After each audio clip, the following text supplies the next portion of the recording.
Eu escrevi aqui um pequeno texto para ler na presença do Sr. Primeiro-Ministro, mas por razões imperiosas que todos conhecem, ele não pode escutá-lo. Vou-lhe enviar. De resto, durante o almoço já lhe dei conta dos meus agradecimentos, naturalmente, em primeiro lugar, e de algumas preocupações que tenho. Senhores Primeiro-Ministro, Ministro da Saúde, demais membros do Governo, deputados, Presidente da Câmara Municipal de Coimbra, demais autarcas, especialmente o da minha terra, já o vi aí, por ela, Presidente da ARS, Diretor-Geral de Saúde, demais entidades e amigos, em especial, Presidente do Conselho de Administração do Centro Hospitalar e Universitário de Coimbra. Na situação em que me encontro, que muito me conforta, mas também me embaraça, por já me sentir, como disse Miguel Torga, numa ocasião idêntica, póstumo, hirto e metálico. Apenas posso dizer-vos breves palavras de agradecimento.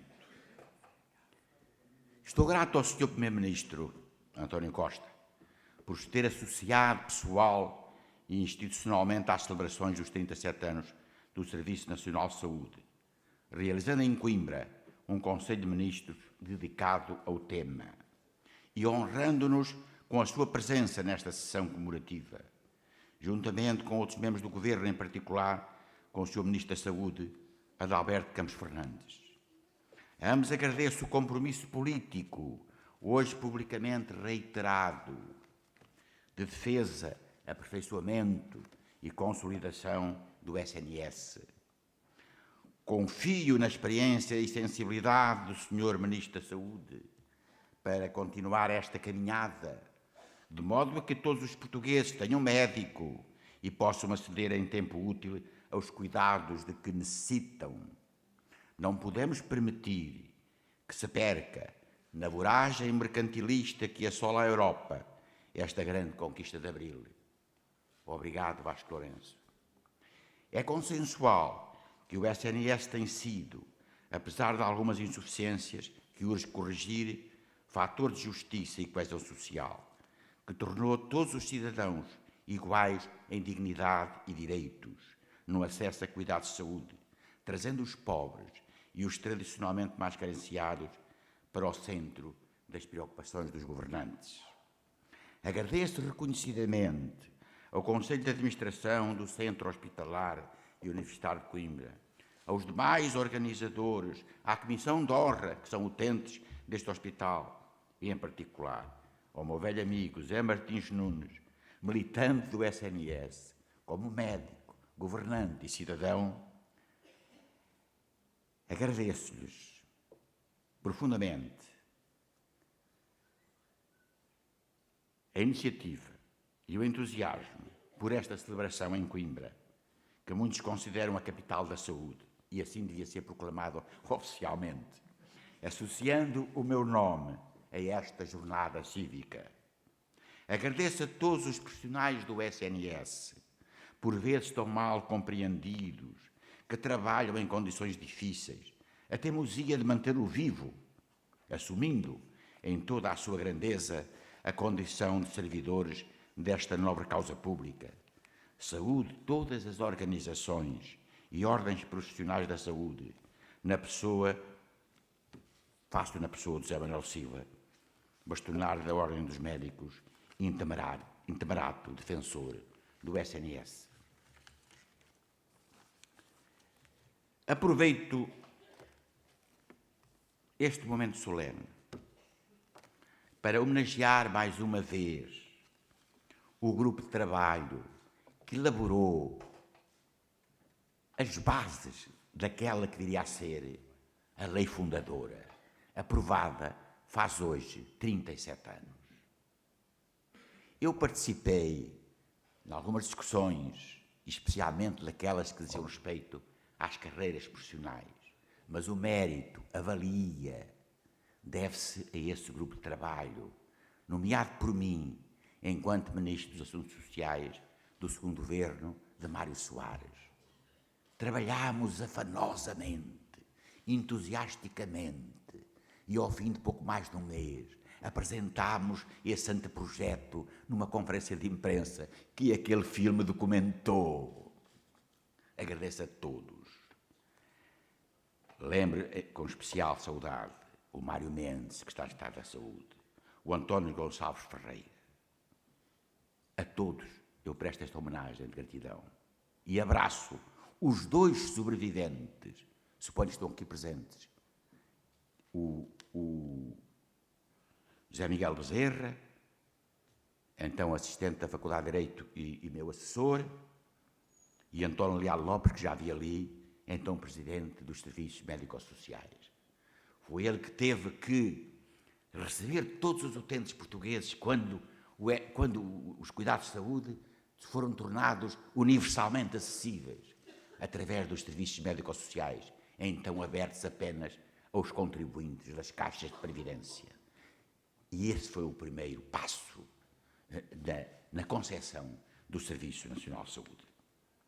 Talvez deva justificar, porque me sinto no dever e com legitimidade para estes agradecimentos, porque deve ser a última oportunidade de o fazer com esta solenidade, na presença do Governo. É como se cá tivesse o Sr. Primeiro-Ministro, mas está o Sr. Ministro da Saúde, estão membros do Governo, estão as entidades da saúde de todo o país, está o Presidente do hospital que eu sou utente e outros hospitais.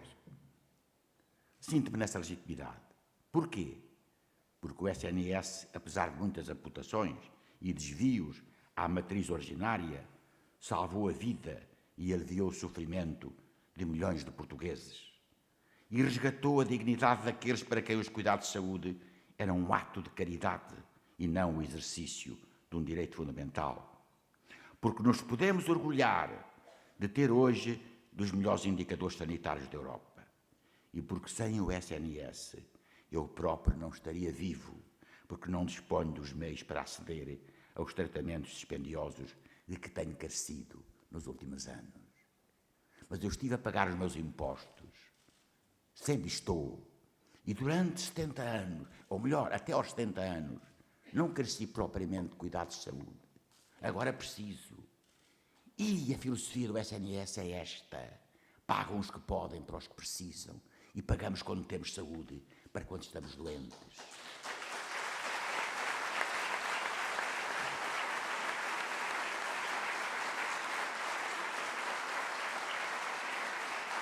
O monumento, há pouco descerrado, fica a testemunhar a fundação do SNS.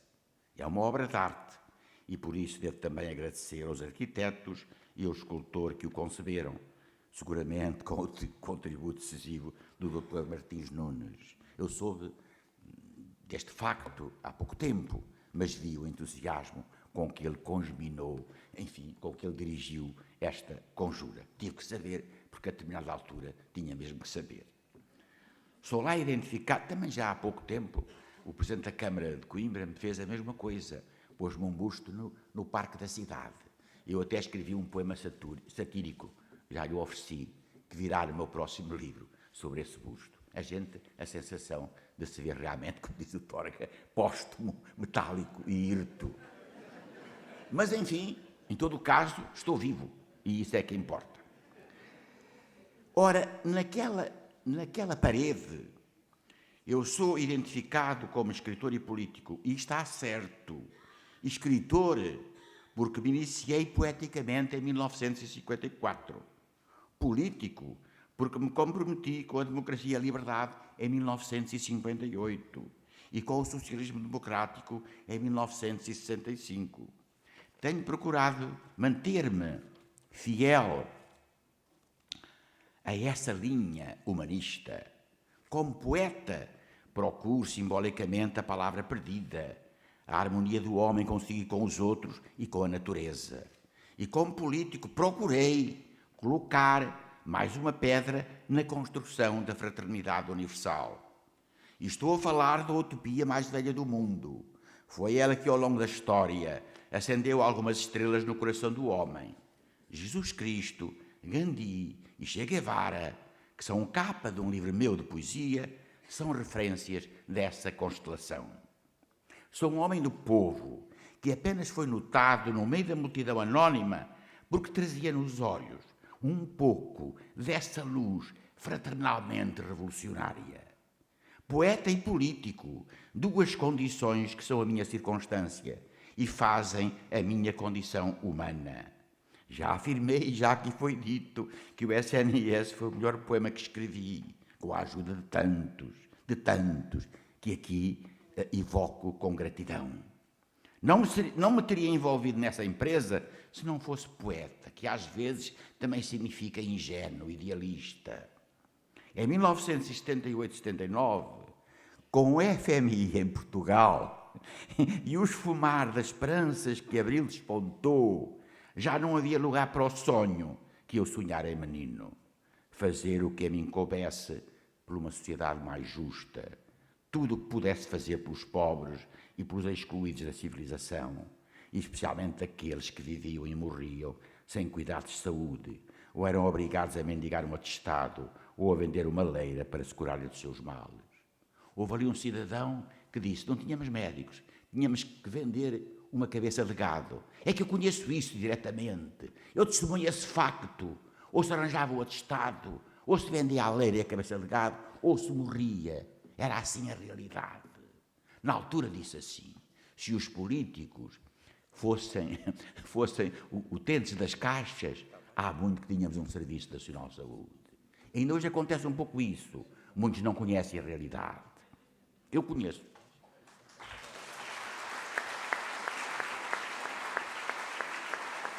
Se eu não fosse político e tantos outros, eu estou aqui a tentar, juiz em causa própria, advogado em causa própria, melhor dito, justificar um pouco esse excesso de generosidade que é fazerem ali uma escultura. É um excesso. Podiam ter feito uma medalha, até se punha no bolso. Mas, de qualquer maneira, estou a tentar justificar, pelo menos a designação de escritor e político, e também tentar, de alguma maneira, dentro da modéstia que me cabe, reabilitar a palavra político. Ora, digo eu, se não fosse político, naquela acessão ético-social de que falam Kant e Rousseau, Antério e Sérgio, ou seja, se não fosse o amor pelo meu povo e a vontade de o servir, também não haveria Serviço Nacional de Saúde. E estou certo de que aqueles anos 78, 79 foram a última oportunidade para concretizar o artigo 64 da Constituição. Se não fosse então, já não teria sido. Doutor Zé Nunes, não foi muito pacífica essa caminhada, não. Houve muita hostilidade. Veja os jornais da época. Mas não falamos agora isso, porque a grande virtualidade do SNS não são apenas os indicadores sanitários. Foi ele ter convertido os descrentes, os agnósticos do Estado Social. Da minha vivência desses anos, concluí que não se pode fazer política sem amor. É o único caminho para reabilitar a política da descrença que mina, como um tumor maligno, a confiança do povo. Vou abreviar, para não abusar muito da vossa paciência. Tinha aqui, em todo caso, uma sugestão, mas já falei com o Sr. Ministro há dias e vou falar com o Sr. Primeiro-Ministro na primeira oportunidade, já no próximo sábado, creio eu, mas quero deixá-la aqui para vocês, sobretudo para os profissionais, para ponderarem isto.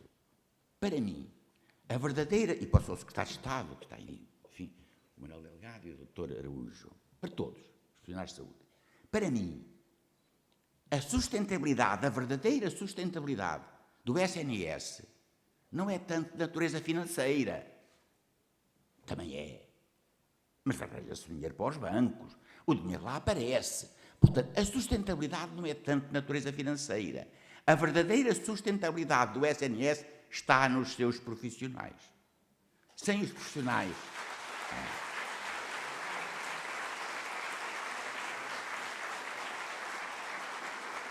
São eles que têm feito o SNS todos os dias, como tenho dito. Eu fiz o mais fácil. Fiz a lei. Mas foi o passo decisivo, sem o qual não estaríamos aqui. Mas depois, vencer as dificuldades naturais e artificiais, chegar aqui, Isso fomos todos nós e foram os profissionais que trabalham, como eu sei, porque frequento, trabalham em condições muito difíceis. E então eu penso, já há muito escrevi, Dr. Adalberto Campos Fernandes, está num livro meu sobre o SNS, escrevi um texto há 20 e tal anos, até para o Partido Socialista, que certamente não o leu, mas era assim. Se nós queremos garantir dignidade profissional, estabilidade na carreira, formação permanente, progressão por mérito, tudo isso que é próprio de uma carreira, então temos que dar estabilidade e dignidade a essa carreira. E no meu entender, sem prejuízo das carreiras existentes, então devia-se criar uma carreira equiparada à função pública para aqueles que facultativamente a ela quisessem aderir, com uma condição: aceitarem a dedicação exclusiva.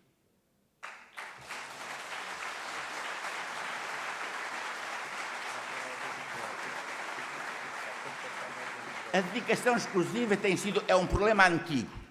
Quando se discutiu isso, Francisco Jorge, a gente depois fala. Eu explico melhor. Faço-lhe um desenho. Olha, quando foi da discussão da lei de bases, eu até participei de muitas reuniões, apesar de não ser um técnico, e eu próprio não era pela imposição da dedicação exclusiva. Sabe porquê? Porque se eu fosse médico, era médico do SNS, evidentemente, trabalhava no meu horário, cumpria honradamente o meu horário, mas depois eu queria ser livre para as minhas atividades, podia ter um consultor, é claro que não ia para um grupo, desses grupos económicos, multinacionais, mas trabalhava no meu consultório, onde podia atender pessoas. Portanto, eu nunca fui partidário da imposição da dedicação exclusiva, mas sou partidário da criação de condições para que o médico se sinta motivado para a dedicação exclusiva. Mas para isso tem que ter um vencimento condigno, e isso é uma questão complicada.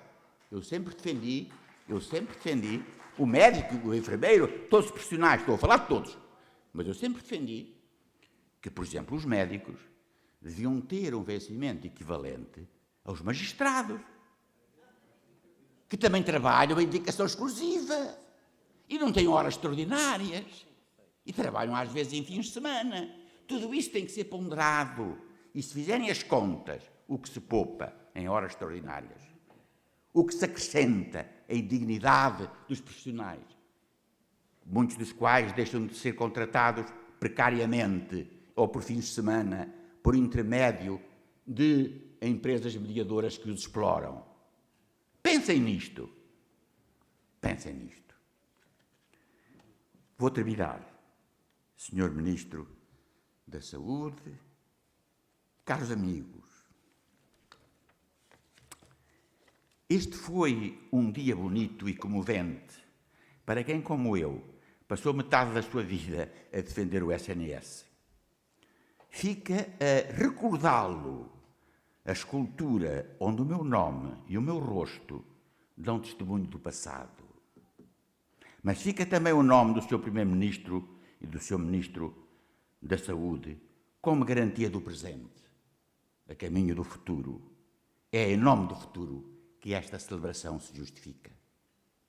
É natural que daqui a 30 ou 50 anos um passante ou um visitante deste hospital pergunte: quem era António Arnaud? E espero, caro Ministro da Saúde, Adalberto Campos Fernandes, caro amigo Martins Nunes e caros amigos, espero que ninguém pergunte o que era o Serviço Nacional de Saúde. Muito obrigado.